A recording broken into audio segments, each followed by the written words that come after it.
네, 비상계엄 사태 관련 검경 수사가 속도를 내고 있습니다. 공조수사본부는 윤석열 대통령에게 재차 출석을 통보했는데 2차 소환에는 응할지 주목되고 있습니다. 오늘 관련 내용 손정혜 변호사와 함께 짚어보도록 하겠습니다. 안녕하십니까? 안녕하세요. 네, 일단 지금 윤석열 대통령을 보면 수사기관이 소환 조사를 요청했지만 현재까지는 불응한 상태이고요. 또 탄핵 심판 관련해서 헌재에서 보낸 서류도 받지 않고 있다라는 보도들이 나오고 있는데 현재까지의 이 움직임에 대해서는 어떻게 좀 보고 계십니까? 일단 대통령께서 국민들 앞에서 법적 책임과 정치적 책임을 피하지 않겠다라고 이야기를 했고 여러 차례 담화를 통해서 또 공개적으로 본인의 의견을 제시를 했습니다. 그런 만큼 수사와 이 헌재 심판에 대해서 당당하고 신속하게 본인들의 어떤 입장을 설명을 하고 관련된 절차를 성실하게 이행해야 되는 것이 대통령의 책무가 아닐까 생각하는데 그럼에도 불구하고 현재 서류를 송달하지 않는 방식, 서류를 송달했으나 이것을 거부하는 방식으로 재판을 지연하거나 수사를 지연시키는 것이 과연 타당한 행위인가라는 아쉬움이 있을 수 있고요.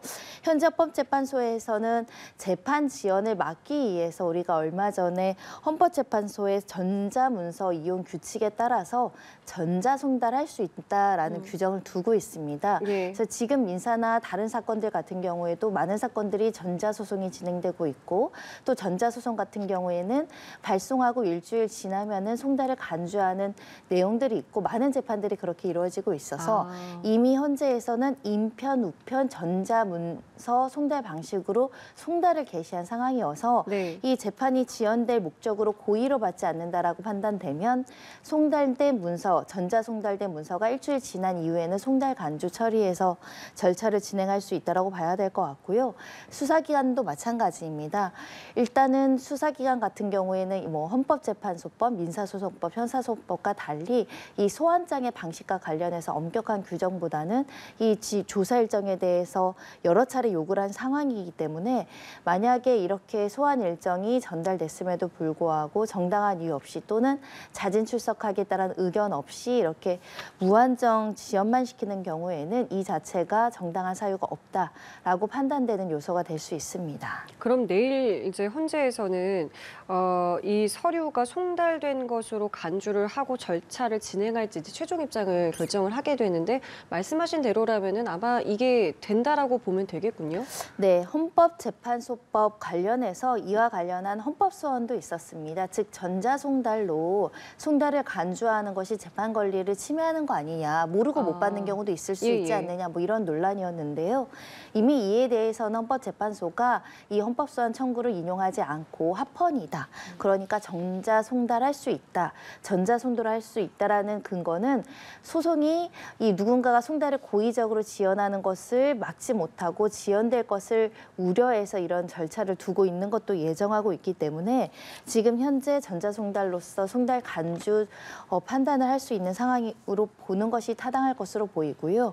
과거의 선례를 보면 노무현 전 대통령이나 박근혜 전 대통령 같은 경우는 이 구체적인 탄핵 사유에 대해서 다투고 또 형사재판에서도 무죄를 다투지만 이 탄핵 서류는 바로 받았습니다. 그렇기 때문에 이렇게 송달을 일부러 지연시키는 방법으로 대통령 측에서 대응하는 것은 어떻게 보면 적법하지 않을 여지도 있고 또 정치적으로도 올바르지 않다라는 판단이 있을 수 있는 상황이고요.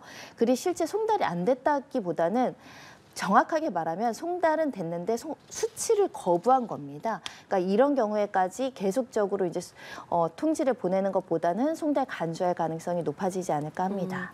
자, 그리고 공조수사본부는 25일에 윤 대통령에게 소환 통보를 했습니다. 그렇기 때문에 오늘 수요일인데 수요일에 모습을 드러낼지 만약에 나오지 않는다면은 이 이후에 이제 공조본이 어떤 조치를 할지도 궁금해지는데요. 결국 공조본의 수사의 의지와 결단에 따라서 절차가 진행될 것으로 보입니다. 지금 12월 3일 날 계엄령이 선포됐고 지금 25일까지라면 22일 정도의 시간이 경과된 그 기일에 이제 최후 통첩을 하지 않았습니까?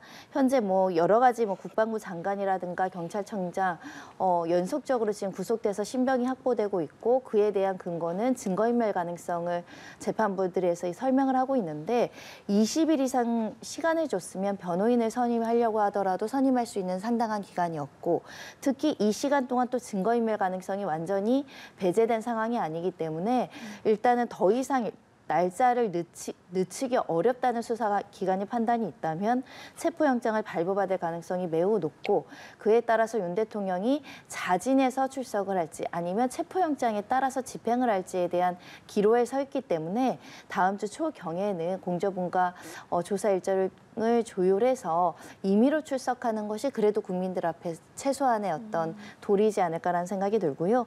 통상적으로 수사기관은 2번 내지 3번의 소환장을 보내고 응하지 않은 경우에는 체포영장을 집행하지만 그 숫자는 절대적인 숫자는 아닙니다. 2회든 3회든 소환 불응이 우려되는 경우에도 체포영장을 집행할 수 있거든요. 그만큼 다음 주, 그러니까 25일에 어떻게 이제 수사기관이 결정을 내리고 법원에서 영장이 발부될지를 지켜봐야 될 것 같습니다. 네, 자 관련자들 수사 상황도 좀 살펴보면은 지금 뭐 문상호, 노상원 이 인물들은 다 구속이 됐고 또 보도에 따르면 노상원 전 정보사령관의 잡힐 수첩도 지금 경찰이 확보를 했다라고 하는데 이제 앞으로 어떤 부분들을 좀 중점적으로 들여다볼 것 같으십니까? 네, 관련된 보도나 수사 상황을 보면 이 정보사령관들의 주된 어떤 직책, 이 개헌과 관련한 중요 임무는 선관위와 관련한 부분으로 보입니다. 부정선거에 대한 증거를 확보하라. 그리고 선관위 직원들에 대해서 이런 경우에 이제 무력으로 제압하라. 이런 여러 가지 이제 모의를 했던 정황들이 이제 나오고 있는 상황이기 때문에 이 관련해서 이 인원을 얼마나 배치하려고 했었는지 병력을 그러니까 그 무력 진압과 관련한 구체적인 행위는 무엇이고 계획은 무엇이었고 그 계획은 언제부터 이루어졌고 그 계획은 누구의 명으로부터 이루어졌는지를 이제 명확하게 밝히는 것이 굉장히 중요할 것 같고요. 일단 주요 요인의 체포의 대상이 누구인지 그리고 선관위에 관련해서 선관위와 관련한 실제로 무력 진압을 할 계획이 있었는지 여부 그리고 여기에 가담한 자들의 범위 이런 것들이 조사 대상이 될 것으로 보입니다. 예. 자 그리고 그 햄버거 회동 이른바 햄버거 회동에 이제 참석했던 4명의 인물 중에 한 명이죠. 예비역 정보사 대령 김모 씨 같은 경우도 구속이 됐고 이 인물 같은 경우에는 또 어떤 부분이 규명이 돼야 될지도 궁금하고 앞서 제가 이야기했던 이 노상원 전 정보사령관의 수첩으로 앞으로 조금 더 어떤 수사에 탄력을 받게 될지 이 부분도 궁금해지는데요. 네, 수첩의 내용은 날짜와 구체적인 내용과 어떤 행위들이 기재되어 있을 가능성이 높다라고 한다면 이 개헌과 관련해서 실질적으로 이게 즉흥적이거나 단기간에 실행이 된 것이 아니라 오랜 기간을 준비하고 치밀하게 실행을 했다라고 볼 명확한 증거가 될 여지가 있습니다. 특히 일부 발언에 따르면은 이 노상원 전 사령관이 뭐 공작자라는 인원 15명을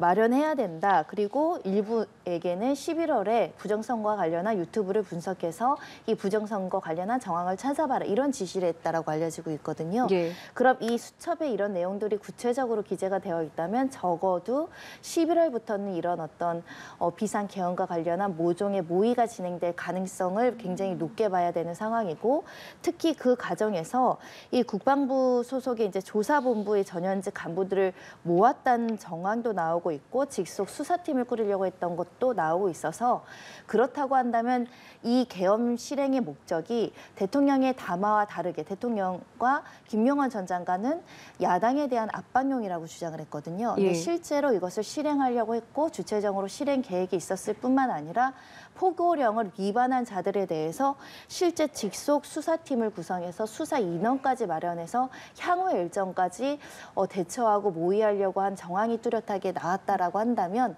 계엄의 어떤 실질적인 목적이 가려질 여지가 있다.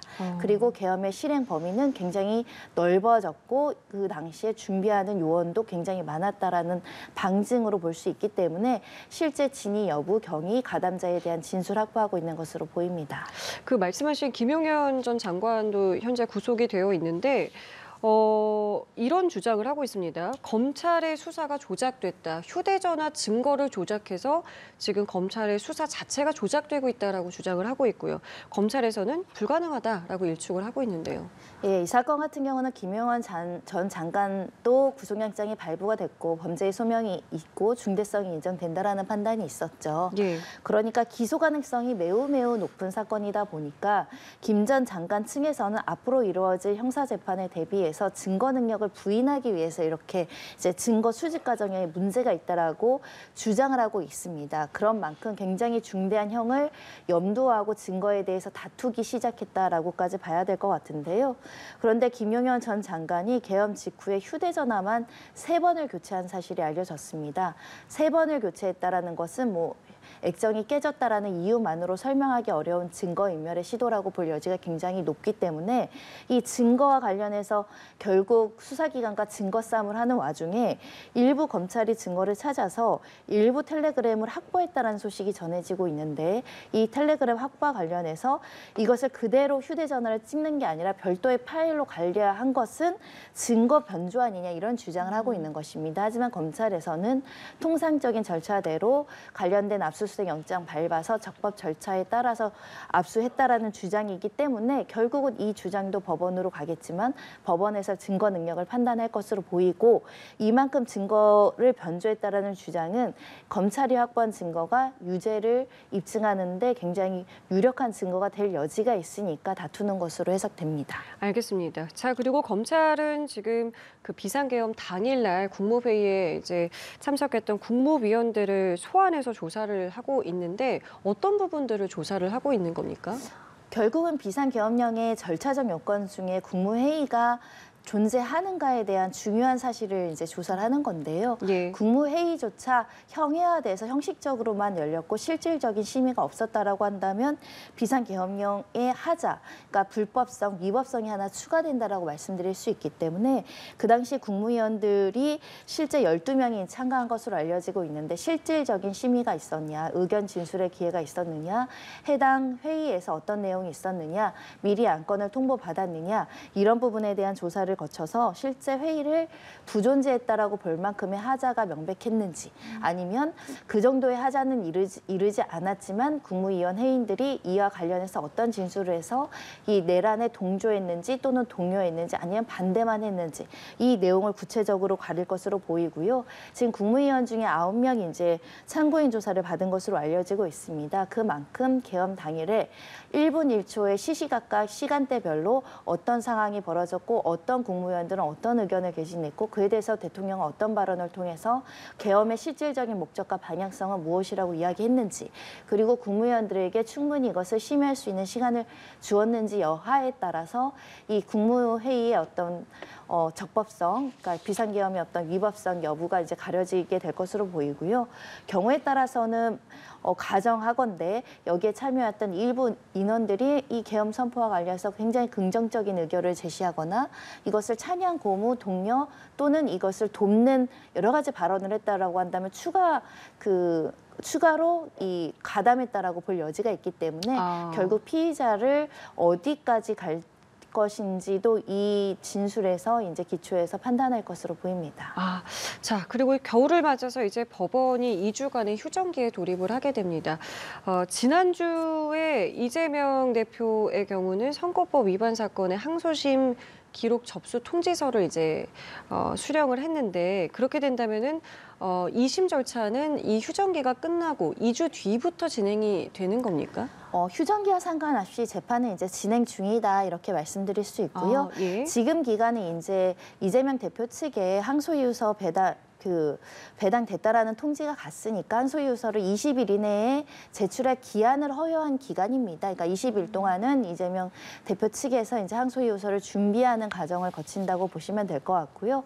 그러면 1월 중순 넘어서 항소이유서가 제출되면 통상의 경우에는 그 다음 달이나 그 다다음 달 이제 기일을 잡거든요. 그럼 2월, 3월에 잡힐 가능성이 있는 상황이고 특히 2월에는 법원 인사이동 때문에 보통의 사건은 재판을 잘 하지 아니한다. 있었는데 이 사건 같은 경우는 신속한 재판에 대한 요구가 있기 때문에 또 2월 중으로도 이제 기일이 잡힐 여지도 있는 것이고 예. 근데 2월에 잡힌다고 하더라도 워낙에 중요한 사건이기 때문에 1, 2회로 재판이 끝내기가 어려워서 결국은 공직선거법상 3개월을 다 채우지 다 그 안에 판결이 나오기보다는 조금 더 기간이 필요한 사건이 되지 않을까라고 생각을 해보는데 결국 연말도 겹치고 휴전기도 겹치고 법관 인사이동도 겹쳐 있는 여러 가지 이제 다양한 변수가 있었던 상황에서 일단 법원에서는 신속하게 재판한다고 하더라도 쟁점이 또다시 항소심에서도 많은 것들을 주장할 가능성이 있어서 지켜봐야 될 것 같습니다. 알겠습니다. 오늘 말씀은 여기까지 함께하겠습니다. 지금까지 손정혜 변호사와 함께했습니다. 감사합니다.